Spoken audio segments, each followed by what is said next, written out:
Israel has continued its ferocious airstrikes against Hezbollah's key stronghold in southern Beirut in Lebanon. These strikes have sent plumes of smoke in the heart of the capital city and sparked fear and chaos amongst civilians. The targets of these attacks were Hezbollah's stronghold scattered throughout Lebanon with devastating consequences, including, of course, the death of Hezbollah's leader Hassan Nasrallah, but also some injuries to civilians. What does this truly mean? I take this conversation forward. I have with me on the broadcast, I've been told that I have with me on the broadcast Eli Nat, Deputy Mayor of Ashdod. Eli, can you hear me? Yes, I can hear you. You can hear me? Yes. Mr. Nat, I'd firstly begin by asking you, Hezbollah now says that it will continue its support of Hamas regardless of what's happened. How does Israel view these statements coming out of Hezbollah? We are not surprised because Hezbollah was formed in the beginning and is well recognized all over the world as a terror organization. So the base and the core of this organization is terror. Without terror, there is no reason for this kind of organization to exist, the same as Hamas. So it doesn't matter who is standing in the head of this organization and what kind of casualties they have, they still need to prove to all their supporters as Iran that they can reapprove of their terror existence. That's all. Our goal is to make them as weak as possible and even to demolish them from the surface of this earth, because we don't want terror organizations trying to hit civilians and innocent people in Israel and all over the world. So we are keep fighting Hezbollah and we will keep fighting Hamas on the behalf of the free world in order to bring peace to the Middle East. Mr. Nat, I'd also like to understand, now Lebanon's government has said that over 700 civilians have been killed by the Israeli strikes. How is Israel or the government right now justifying the loss of civilian lives? First of all, I'm not sure who you call civilians and who you are not calling civilians, or the Lebanon government who they are calling civilians, okay? Because some of the Hezbollah supporters and fighters might be called also civilians. I can tell you and reassure that the Israel army, of course, are trying to do as much as possible not to get civilians in the middle of the attack and not to hurt them. But if those so-called civilians are sitting together with the commander-in-chief of Hezbollah and with all their army leaders, and they're planning how to get out their next attack against Israel, of course, it's our right and moral right, and we have to try to prevent the next attack against Israel, and that's what we are doing. That's why I don't think they probably might be some casualties among the civilians as in any war that is going on anywhere. And we are really sorry for that if there are casualties like this. But once again, it's depends on the definition. Who do you call civilians? We are targeting and we are aiming to hit the terrorists. The reason that some civilians could be hurt, that those terrorists are hiding among civilians. They are hiding their weapon and their missiles, as we showed in civilian houses and homes, and they are launching their missiles from private houses of those you call civilians. So in this case, those civilians are not just civilians, and everybody needs to understand it. Okay, Mr. Nat, I'd also like to understand, now Israel has said since the beginning that the war is against Hezbollah, it's not with Lebanon, but it seems that the world is not perceiving it that way. Does Israel, at the end of the day, does a global opinion matter to Israel? The global opinion, of course, matters. I mean, we are among the nations. We view ourselves as part of the liberal world. and definitely the opinion matters a great deal. As you rightly said, the war of Israel is against Hezbollah, and Israel is calling for the civilians of Lebanon to move from Hezbollah areas, to move from Hezbollah military bases, and to move to the north out of the Dahia in Lebanon, where most of the terrorists are. So I don't know which numbers they're talking about. Israel is making any effort to ask civilians to move out of those areas by calling them, by sending leaflets, by posting messages to the civilians, coming on the radio, move and protect yourself. And you could see that many Lebanese did take this advice and moved from the dangerous places where Hezbollah is. And Israel is always doing its utmost best to not hurt civilians. Okay, I want to take the same question with Mr. Nat also, if I can. Mr. Nat, I'd just like to understand, does a global opinion really matter to the government of Israel? It's a very general question. Of course, it matters, but I think the first priority of the state of Israel is to defend ourselves and to defend our children and try to bring hostages back and prevent terror. So as long as there is no contradiction between the global opinion and our goals of survival in this Middle East, we very considering all world opinions of all our friends and international arena. In the moment that we understand that politics is playing their own game, and we know exactly which kind of countries and superpowers or other regional powers who are seeking the benefit of Iran or Lebanon or other countries are publishing their opinion. Of course, this opinion is biased. This opinion is against the state of Israel, and we don't care about this opinion.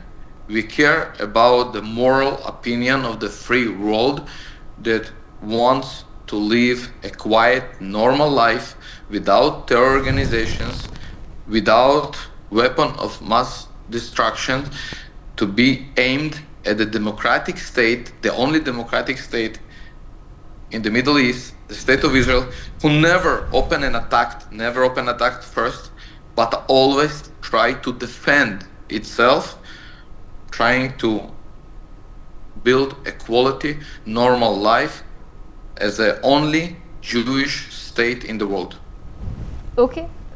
Just a follow-up question on that. Now, we've just recently learned that Saudi Arabia is pursuing a group of nations to come together to push for a two-state solution to the Israel-Palestine war. I want to understand from you, is Israel even looking for a mediation? Once again, it's a very complicated question, because right now we are in a war, okay? And the only mediation that we are looking right now is trying to bring our civilians, our hostages back to our home, and to get Hezbollah and the Lebanon army behind the Litani line, far away from the north border of Israel, in order to seek for security for our north cities. This is our, once again, first priority right now. In the future, we would really like, and by the way, we know that one of the reasons for the 7 October war that was started was in order to disturb, in order to prevent from normalization between Israel and Saudi Arabia, because we are very interested, as the Prime Minister of Israel said in the United Nations Assembly, that we really interested and really want a new Middle East with Israel and the Abraham agreements to be expanded also to Saudi Arabia. We are really seeking for this partnership among all our possible new friends in this region and beyond. And What is needed for that is a different questions in a different time, not right now where we have hundreds of rockets and missiles on a daily basis shot to the direction of our cities. Okay, I want to bring Ms. Reich back into the conversation, and let me just quickly introduce her as well. She is president of Israel Asia Chamber of Commerce with us on the broadcast. Ms. Reich, same question to you. The fact that Saudi Arabia, in the backdrop of the UN proceedings, has now said that it wants Middle Eastern nations and certain European nations to come together, form a grouping that could broker some sort of a solution, particularly perhaps a two-state solution, which has failed in the past, but they want to revisit that solution for the Israel-Palestine war. Is that something that you feel Israel should, or will Israel consider that in the sidelines of course, the war it's fighting currently? Is that a process that can begin? Well, a process should begin, okay? And I'm in favor of two-state solution. The question is when. A two-state solution is a nice concept, and I wish we could reach this solution fast. But there is a process to be made, and if Saudi will lead it, we will be very happy that they'll do it, because we need someone to assist us to manage or let them manage the Gaza Strip and the other Palestinian territories. And I definitely think that if something starts, that's nice. But to reach a two-state solution, it will take many years until the Palestinians recognize the state of Israel. The Palestinians will be in a mindset of peace. This is not the situation at the moment, but we're definitely welcoming a peace discussion in the region. We are not naive. We've been naive maybe in the past when we've been to the Oslo Accords, but October 7th woke us up, and we understand that there is a long way until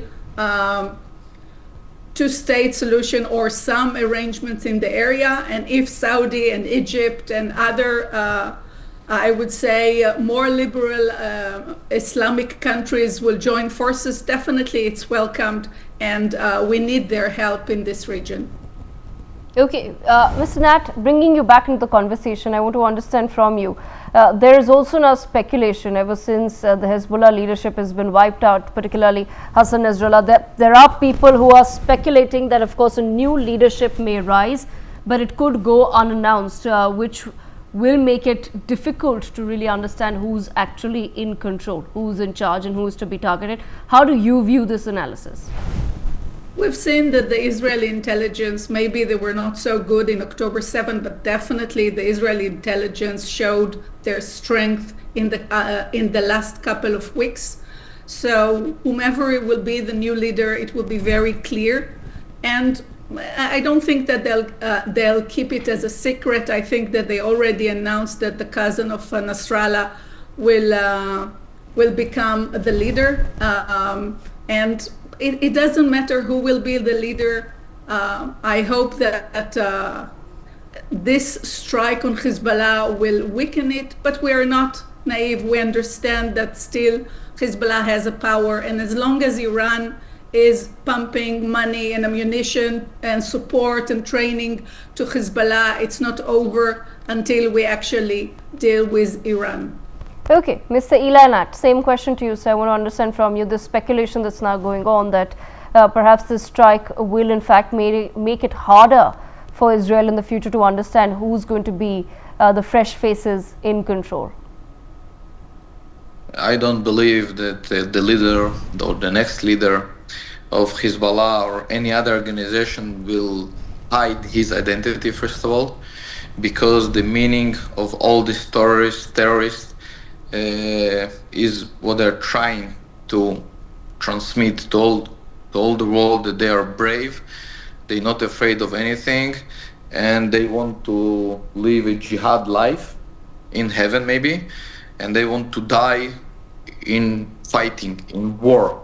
That's why the meaning of your questions a little bit wrong, because you are asking it from European Western perspective. From their own perspective, they are not trying to hide, they are trying to show off and say to all the world that we are not afraid. I wish the terror organization and their next leaders will try to hide their identity and show to all the world that they are afraid of Israel.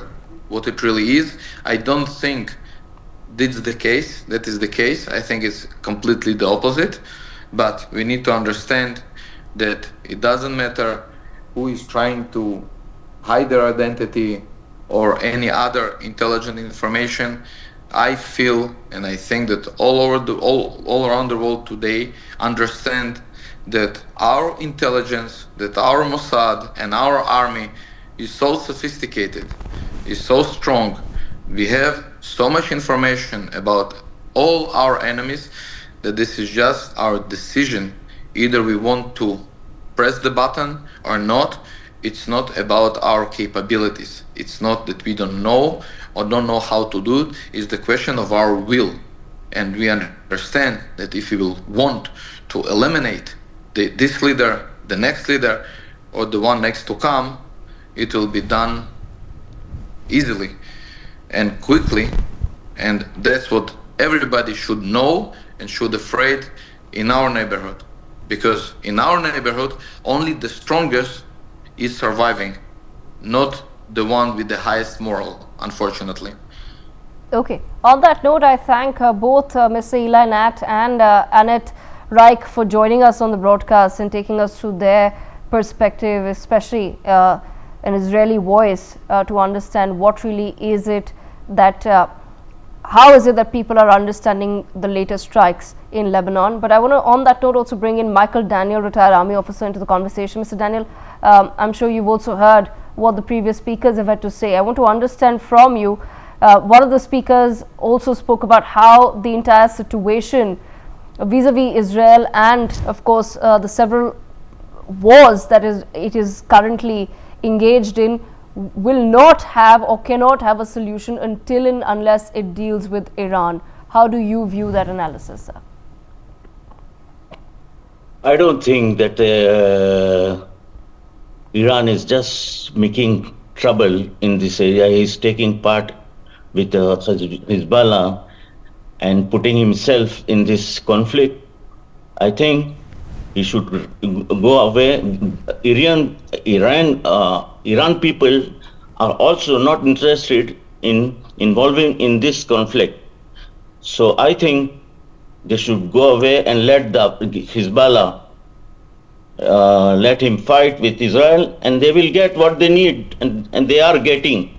So I'm sure, and I believe in my army and my leaders of this country, that they will do the best for the Israel. Nobody will bear that these countries are bombed with the rockets every day, every time, without knowing where these rockets are going. When we want to bomb somewhere in any place which are suspected, we allow the people to leave the place and then we do it. But they don't care who will be killed and what they will do. So I think they should understand that we are able to do anything we want to save our country. Okay. Ambassador Mahesh Sachdev, bringing you to the broadcast as well, sir. I want to understand from your perspective, how do you view some developments that have taken place on the sidelines of the United Nations session in New York, wherein I've mentioned earlier Saudi Arabia is now hoping to bring together a grouping of Middle Eastern European nations to push for a two-state solution. Do you think that that's something Israel should perhaps look into engaging with? See, whatever I know about the decision of the this question is for United Ambassador Nations. Sachdev, sir. Mr. Daniel, the question is for Ambassador Sachdev. I'll come back to you. Thank you. I don't think it's going to fly, particularly in the war-like situation. Of course, Saudi Arabia has made it abundantly clear during the Gaza conflict that to normalize the relations with Israel, there'll have to be a two-state solution. So Saudi Arabia's commitment to two-state solution is not in doubt. but whether it will be able to persuade Israel to soften its opposition to two-state solution remains to be seen. You would recall that both Israeli cabinet and Knesset have passed resolutions rejecting two-state solutions, and that is not that has the force of a national policy. So for Israel to renege upon its national policy would require considerable efforts. And one of your speakers has already mentioned that maybe she thought that Israel was naive to go for Oslo Accord, where two-state solution was put together, so that shows the thinking. As far as I'm concerned, I'm a practical person. I am realist, and I have I visited Israel and I speak Arabic. I can understand Nasrallah, who's a fairly effective speaker, who was, and there is huge contradiction between the two positions. So I suppose this is not going to fly as of now. Okay, I'll leave the last word with Mr. Michael Daniel. Mr. Michael Daniel, your thoughts, sir, on the same. I think there is a solution for the two countries together, but I'm very sorry to say that the Gaza people don't understand the aid they are getting from us, electric and water and communication and everything. Still in between the war, the people from Gaza are getting treatment here in Israel, in the hospitals, and they get water, and many trucks of food are going there, and 90% of it is going to Hamas, and only 10% is divided into the people. And it is very sad. The world doesn't see this. They should understand that we are giving a lot of aid to Gaza people, but they don't realize, they don't understand that all the things are going to Hamas. For more such videos, subscribe to the NewsX YouTube channel, hit the bell icon.